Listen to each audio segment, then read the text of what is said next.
అక్కినేని నాగార్జున గారు ఈ పేరు విలువతో పాటు అతని అందం కూడా పెరుగుతూ ఉంది అని చెప్పొచ్చు. అయితే నాగార్జున గారు చేస్తున్న కొత్త సినిమా ఓం నమో వెంకటేశయ్య. ఈ సినిమాకు సంబంధించిన ప్రమోషన్స్లో భాగంగా అక్కినేని నాగార్జున గారు ప్రముఖ యూట్యూబ్ ఛానల్ వాళ్ళకి ఇంటర్వ్యూ ఇచ్చారండి. అయితే ఆ ఇంటర్వ్యూలో చాలా విషయాలనే నాగార్జున గారు మాట్లాడటమే కాకుండా తనకు బాగా డిప్రెషన్లోకి వెళ్తే తాను ఏం చేస్తారో కూడా చెప్పుకొచ్చారు నాగార్జున గారు. తను బాగా డిప్రెషన్లోకి వెళ్తే తన కుక్కని పిలుచుకొని దానితో ఆడుకుంటాను, బాల్ని విసిరేస్తే అది వెళ్ళి తీసుకొస్తుంది, అలా అలా ఆ బాధను మర్చిపోతాను అని చెప్పుకున్నారు.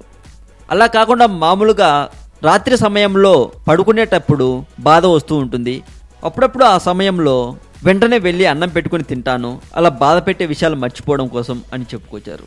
కాకపోతే కొన్నిసార్లు కొన్ని విషయాలను మర్చిపోలేము అని చెప్పుకొచ్చారు. ఇక చైతు సమంతల నిశ్చితార్థం ఈ మధ్య జరిగింది.